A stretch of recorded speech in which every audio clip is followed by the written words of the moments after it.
का प्रवेश पीएचडी प्रवेश परीक्षा का अनसॉल्व है 2001 का।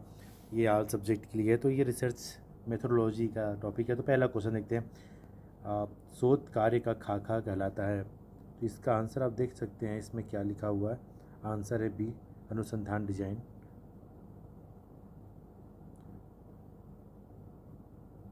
ठीक है, blue print of research work called research design. ठीक है,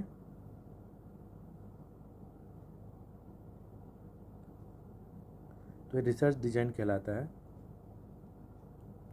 नेक्स्ट देखते हैं,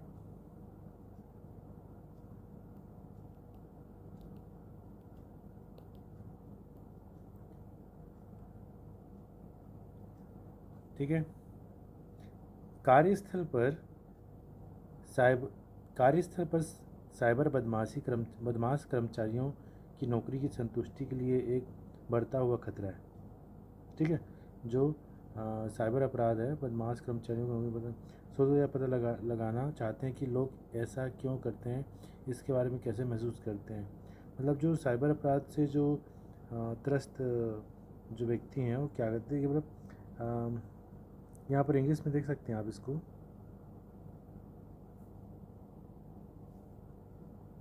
अनवेंसर हैं ये, इसका आंसर एक्सप्लोरेशन। ठीक है, नेक्स्ट देखते हैं, अनुसंधान में नैतिक सिद्धांतों को अपनाने का अर्थ है। देखिए ये टॉपिक है। अच्छा, नैतिक सिद्धांतों को अपनाने का अर्थ क्या है कि प्रतिभागियों को नुकसान से बचाना, प्रतिभागियों को नुकसान से बचाना, अवॉइडिंग हार्म अ पार्टिसिपेंट। ठीक है,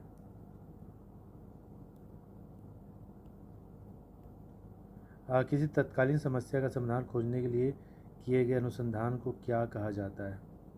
तो इसका अर्थ होता है क्रिया अनुसंधान। क्रिया अनुसंधान कहा जाता है तत्कालीन। ठीक है, बहुत इजी है, तो क्रिया अनुसंधान कहते हैं इसको, एक्शन रिसर्च बोलते हैं। ठीक है, नेक्स्ट देखते हैं, research conducted in classroom like atmosphere is called. क्या कहते हैं इसको, लेबोरेटरी रिसर्च, प्रयोगात्मक रिसर्च, ऐसा कुछ होगा। चलिए देखते हैं। हाँ, प्रयोगशाला रिसर्च, कक्षा जैसे वातावरण में किए गए शोध को कहते हैं। कक्षा में जो क्लासरूम में किए गए शोध को कहते हैं प्रयोगशाला अनुसंधान। छठवां प्रश्न देखते हैं। छठवां का सी आंसर है अनुसंधान पद्धति। अनुसंधान पद्धति रिसर्च मेथोडोलॉजी। रिसर्च मेथोडोलॉजी शोध समस्या को व्यवस्थित रूप से हल करने का एक तरीका है। ठीक है, इस way systematically solve research problem, research methodology. ठीक है, शोध मतलब रिसर्च मेथोडोलॉजी या अनुसंधान पद्धति या जो टॉपिक हम लोग पढ़ रहे हैं, ये शोध समस्या को व्यवस्थित रूप से हल करने का एक तरीका है। एक तरीका है, एक पद्धति है, ये अनुसंधान पद्धति कहलाती है। निम्नलिखित में से कौन सा एक अच्छे शोध प्रश्न का मानदंड है। Which of the following in the good research question? D, प्रश्न स्थापित सिद्धांत और शोध से जुड़े होने चाहिए। ठीक है, निम्नलिखित में कौन सा अच्छे शोध प्रश्न हैं। तो यहाँ पर बड़ा प्रश्न सिद्धांत और शोध से जुड़े होने चाहिए, एक्स्ट्रा ना हो, टॉपिक वाइज ही होना चाहिए। किसी प्रश्न को शोध योग्य समस्या में परिवर्तित करने को, किसी प्रश्न को शोध योग्य समस्या में परिवर्तित करने को समस्या निरूपण कहा जाता है। समस्या निरूपण कहा जाता है।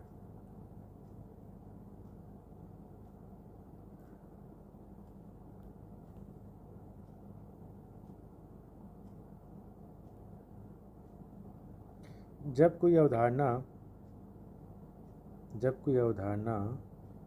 क्रियान्वित होती है तो उसे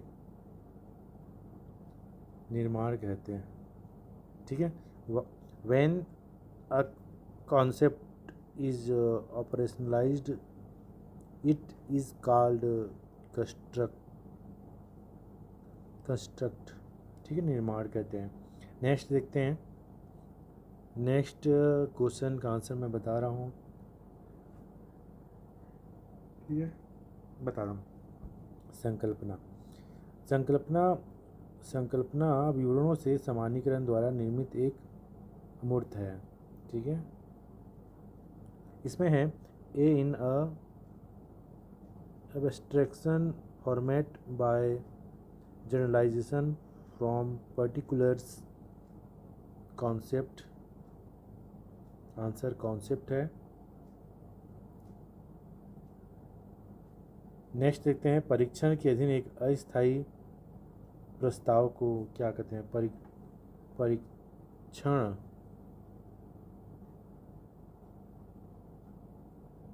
क्या कहा जाता है? इसका आंसर है परिकल्पना, ठीक है। अस्थायी प्रस्ताव है ये परिकल्पना जो है एक प्रकार का भविष्यवाणी होता है। जैसे कि इसमें सॉल्व किए थे ना, उसमें परिकल्पना पूछा था। परिकल्पना एक भविष्यवाणी हो सकता है। वे प्रस्ताव जो विशेषताओं का वर्णन करते हैं उन्हें परिकल्पना कहा जाता है। वर्णनात्मक, वे प्रस्ताव जो विशेषताओं का वर्णन करते हैं उन्हें परिकल्पना कहा जाता है। Proposition which describe the characterization and called hypothesis, वर्णनात्मक।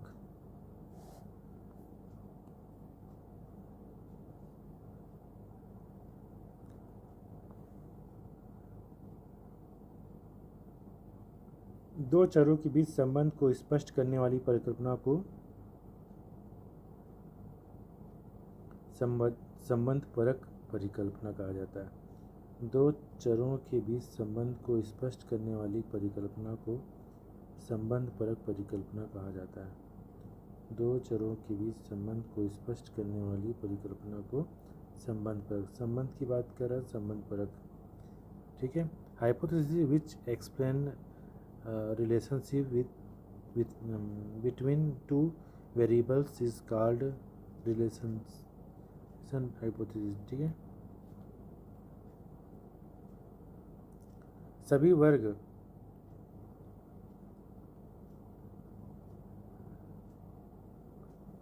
वर्ग विचलनों के योग को कुल प्रेक्षण संख्या में विभाजित करके जनसंख्या भिन्नता कहा जाता है, ठीक है। पॉपुलेशन वेरिएंस, इसमें सभी वर्ग विचलनों के योग को कुल की संख्या से विभाजित करके करना, ठीक है। जनसंख्या भिन्नता जनसंख्या भिन्नता कहा जाता है। नेक्स्ट देखते हैं, ठोस अवलोकनीय घटनाओं। आपको यहाँ पर शब्दावली जो है थोड़ा सा साहित्यिक लगेगा। हिंदी में, आप हिंदी मीडियम के हैं तो ऐसे ही क्वेश्चन आता है। हालांकि इसमें कुछ त्रुटियां होंगी, जैसे कि ये जो दिखाई दे रहा है प्रतिनिधित्व तो लिखा होगा, उसको फॉन्ट के चक्कर में ऐसा हो गया। तो आप ना शब्दावली को इस तरह से समझने का प्रयास करिएगा। इंग्लिश में तो कोई दिक्कत नहीं है, घुमाव फिराव तो है नहीं। तो इंग्लिश मीडियम वालों को अच्छा जा रहा होगा। इंग्लिश मीडियम इधर है और इधर हिंदी मीडियम है। आपको इस वीडियो में हिंदी और इंग्लिश दोनों आप देख सकते हैं। देखते हैं 16 का क्वेश्चन है, भूभौतिकी विशेषताओं से संबंधित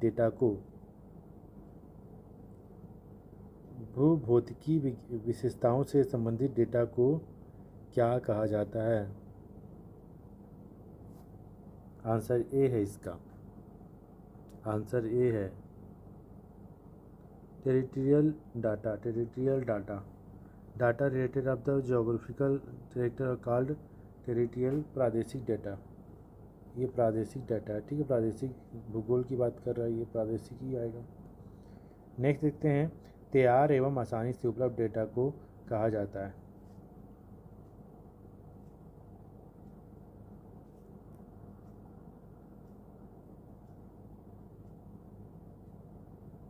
चलिए थोड़ा जूम कर देता हूँ, दिक्कत हो रहा है, छोटा दिख रहा होगा आपको।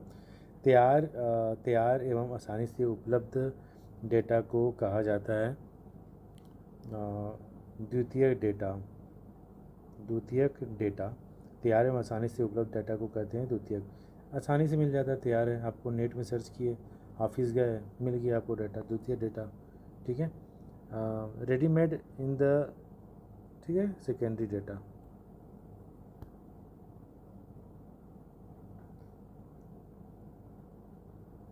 साहित्य चोरी से निम्नलिखित तरीकों से बचा जा सकता है। लेखक के पाठ को अपने शब्दों में व्यक्त करते रहना चाहिए। साहित्यिक चोरी से निम्नलिखित तरीकों से क्या से बचा जा सकता है? लेखक के पाठ को अपने शब्दों में व्यक्त करना। पैराग्रिज्म कैन बी अवॉइडेड बाय, ठीक है, पैराग्राफी टेस्ट ऑफ ओन वर्ड। ठीक है। लेखक के पाठ को अपने शब्दों में व्यक्त करना। साहित्य चोरी से निम्नलिखित तरीकों से बचा जा सकता है। बी है, लेखक के पाठ को अपने शब्दों में व्यक्त करना।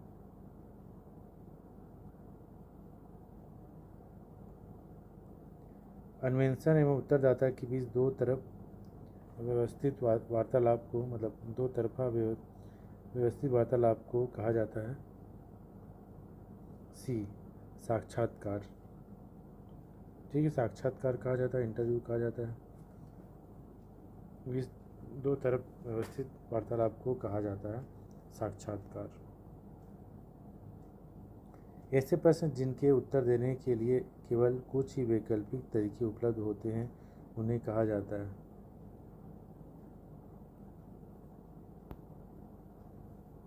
संरचनात्मक प्रश्न। संरचनात्मक प्रश्न कहा जाता है, मतलब ऐसे प्रश्न जिनके उत्तर देने के लिए केवल कुछ ही वैकल्पिक तरीके उपलब्ध होते हैं उन्हें कहा जाता है संरचनात्मक प्रश्न। ठीक है, संरचनात्मक प्रश्न कहा जाता है। सी, स्ट्रक्चर क्वेश्चन, संरचनात्मक प्रश्न।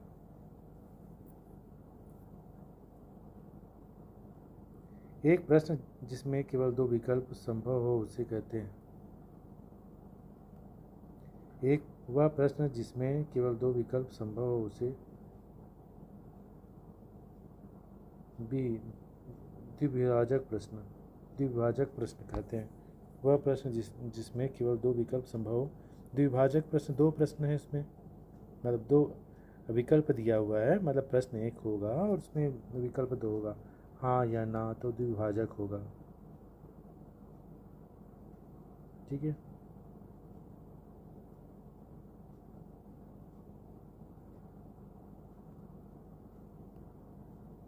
अपेक्षित नमूना मूल्य एवं पैरामीटर के अनुमानित मूल्य के बीच के अंतर को कहा जाता है। ये है पूर्वाग्रह। पूर्वाग्रह कहते हैं। ठीक है,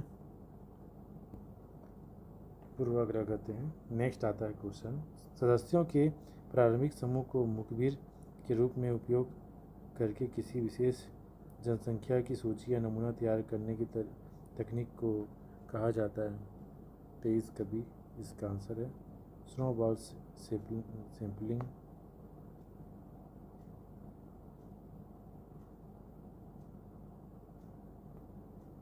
स्नोबॉल सैंपलिंग कहा जाता है।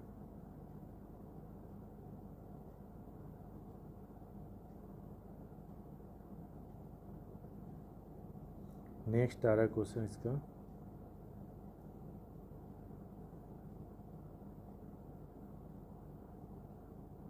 B, coding.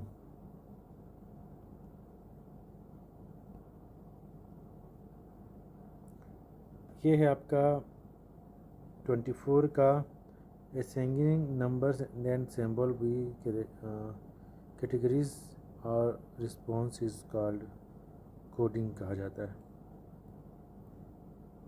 कोडिंग कहा जाता है, कोडिंग।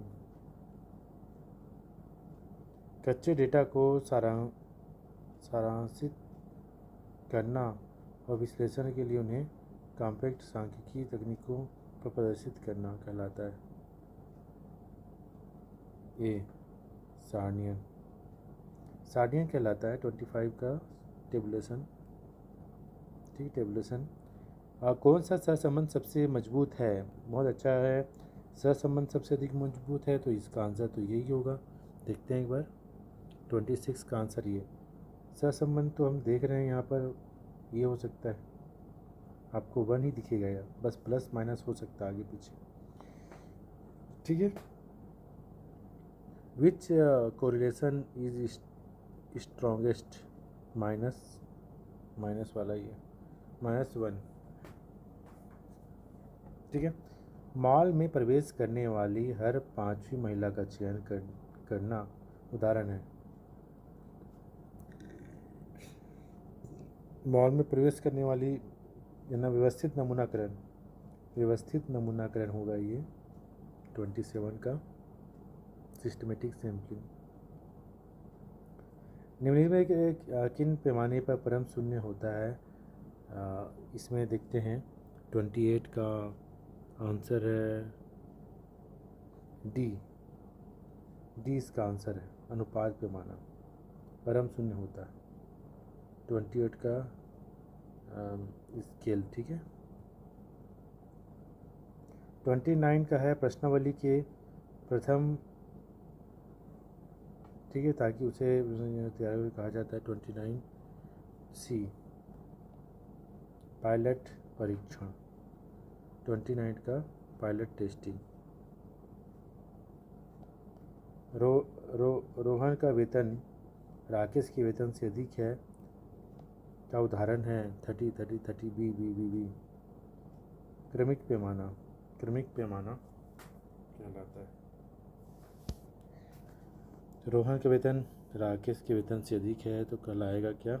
क्रमिक पैमाना कहलाता है। गुणात्मक अनुसंधान के बारे में सभी कथन सत्य है, सिवाय 31 का डी। कारण संबंधी परिकल्पनाओं का परीक्षण करने के लिए इस्तेमाल किया जा सकता है, ठीक है। 31 का डी।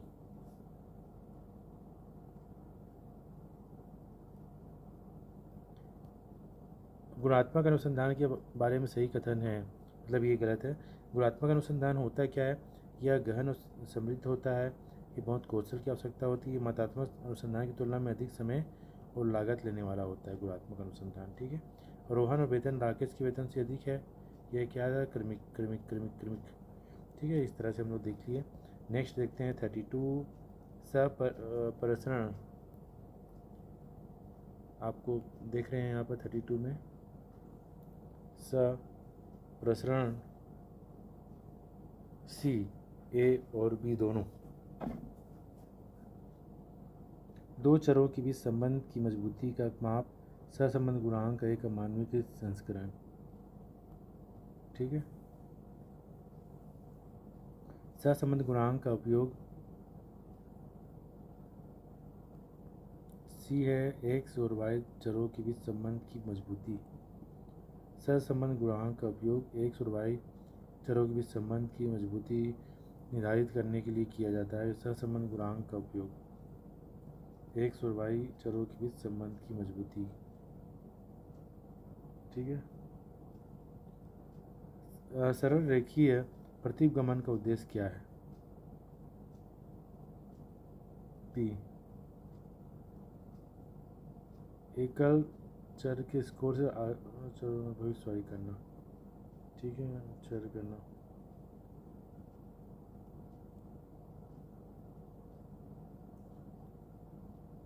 अनुसंधान का राज सेक्शनल परिणाम स्वरूप है, ये क्या वाला बोल रहा है? देखिए 35 का सर्वे रिसर्च, सर्वेक्षण अनुसंधान, ठीक है, सर्वेक्षण अनुसंधान है ये। सर्वेक्षण अनुसंधान,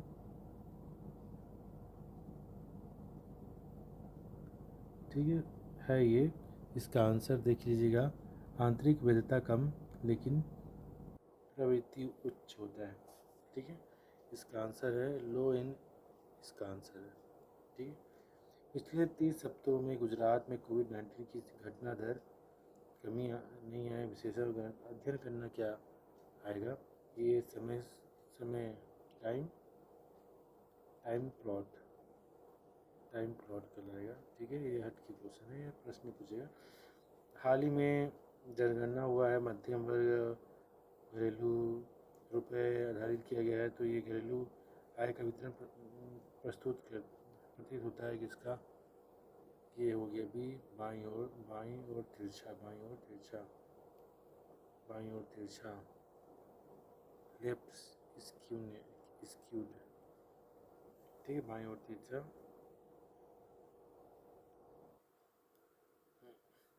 जब डेटा संग्रह और परिणाम की इसी के बीच समय अंतराल होता है तो की गई रिपोर्ट को क्या कहते हैं? बी, अंतरिम रिपोर्ट, ठीक है। जब डेटा संग्रह और परिणाम के बीच समय अंतराल होता है तो की गई रिपोर्ट को आंतरिक रिपोर्ट कहा जाता है। 38 बी। नेक्स्ट कौन सा अच्छे शोध नैतिकता के श्रेणी में आते हैं? अच्छे शोध नैतिकता की श्रेणी में बी आते हैं साहित्य की समीक्षा करना जिसमें संबंधित में अन्य लोगों के उदाहरण स्वीकार किया जाता है। साहित्य की समीक्षा करना, ठीक है, वाला आता है। ये बिना बताए बोल रहा है ये गलत है, सब गलत है, ठीक है, ये आ गया। 40 का देखते हैं क्वेश्चन 40। उधार ली गई सामग्री को स्वीकार न करना, उधार ली गई सामग्री को स्वीकार न करना साहित्य चोरी क्या है? अर्थात दूसरों की सामग्री को अपने सामग्री के रूप में लेना और उसका उपयोग करना साहित्यिक चोरी कहलाता है। 40 का देखिए 40 साहित्य प्लेगरिज्म कहलाता है, ठीक है।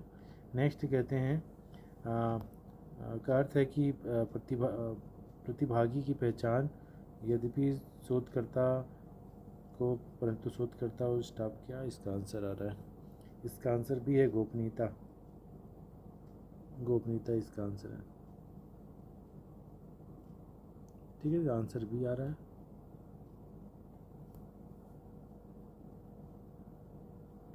निम्न में से कौन सा एक रेफरेंस मैनेजमेंट सॉफ्टवेयर नहीं है? 43 डी।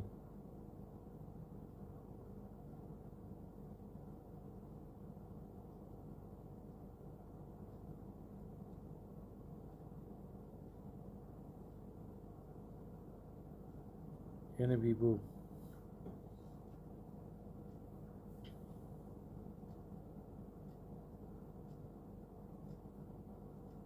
नेक्स्ट 44 साक्षात्कार एवं उसके उत्तरदाता अलग समय पर लिखते हैं। ए है। इनमें से किसकी सहकर्मी समीक्षा होने की संभावना है? सी, शैक्षिक अनुसंधान जर्नल, ठीक है।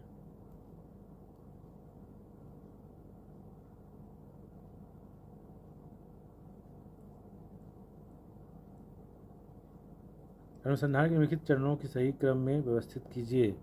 45 का सी इसका आंसर है। तो पहले आएगा अनुसंधान उद्देश्यों की सूची, फिर पहचान, फिर आएगा डेटा का संग्रह, फिर आएगा कार्यप्रणाली, फिर आएगा डेटा विश्लेषण, फिर अंतिम परिणाम।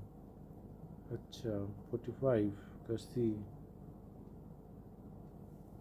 अनुसंधान उद्देश्यों की सूची बनाना। अच्छा पहले ये आ रहा है, सेकेंड आ रहा है। मैं तो सोच रहा था सोच समस्या की पहचान करना रहेगा।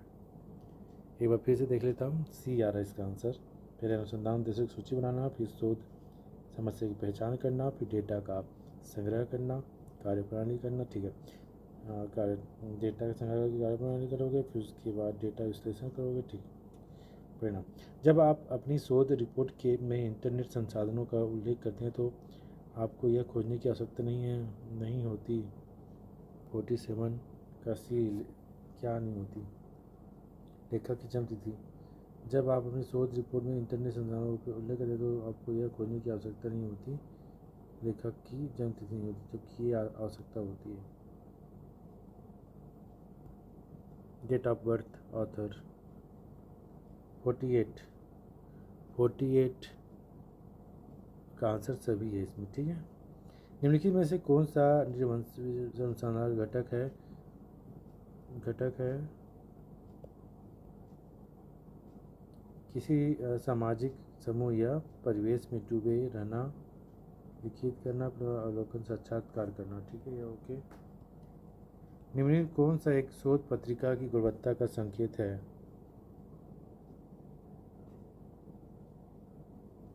प्रभाव कारक।